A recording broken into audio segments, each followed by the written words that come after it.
Well, looking after your eyes when you're up a mountain is really important, and one man who knows that better than most is Ollie Heath, who's the founder of Panda Goggles. Ollie, thanks for talking to us. I love your story because as a former instructor, you knew how important it was to have a good set of goggles, and you were looking around out there and you thought, you know what, I can go and make these myself, and that's how it all started back in 2015. Back in 2015, absolutely, yeah. I came about thinking, I need a good pair of goggles.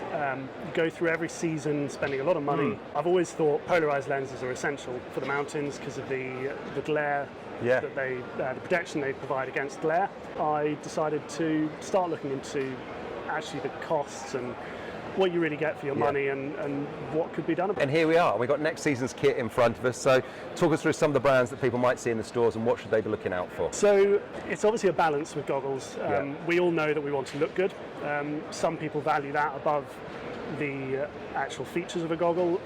Everyone has their own balance, whether it's value for money, whether it's the features and the quality, or whether it's the look. So it's all about trying to find that balance that works with the majority of people. So we offer 3 different ranges currently. We're in the process of releasing a new range. In terms of ranges, talk us through what you got. So our budget range is this, the Diablo. These are our sub £100 goggle. We've had them going since 2015. Everybody loves them. Can't really go wrong with them.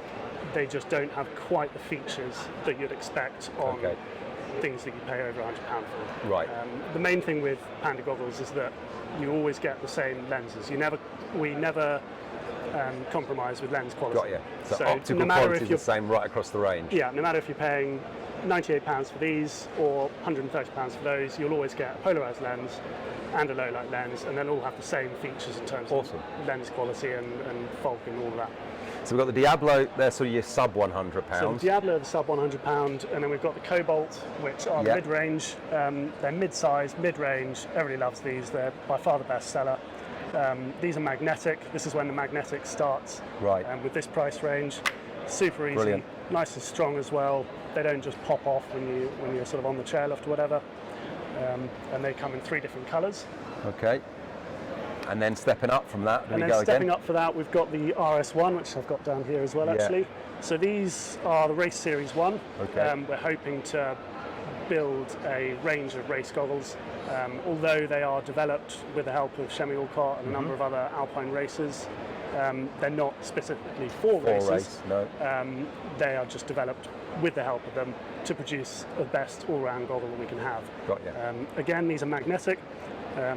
Nice, flexible. This is so good, like magnetic interchangeable lenses.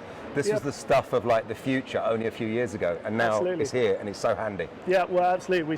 We say it's a compromise to not have magnetic, but 10 years ago it would have been these would have been easy. Yeah. And these would have been futuristic. It's not necessarily groundbreaking magnetic lenses, but having decent magnetic lenses is pretty essential. There's a lot out there that aren't quite strong enough, or maybe they're too strong. Or they're combined with a few switches and things. These are just nice and simple, lots of magnets, so you've got a good strength, and that's, at the moment, that's the future of kind of goggles. And one thing that you were telling about this lens in particular, people, as you were saying, are kind of like obsessed, or the key thing is that peripheral vision is important, but on your RS lens, it's all about the depth of field of view as well. Yeah, so vertical vision is not usually something that's considered. When people ask about field of vision, they quite often mean the width. Yeah. The width of any goggle is generally very good now. You have to be getting some pretty shocking goggles to not have a good field of vision. Yeah. But what's not addressed so much is the vertical vision.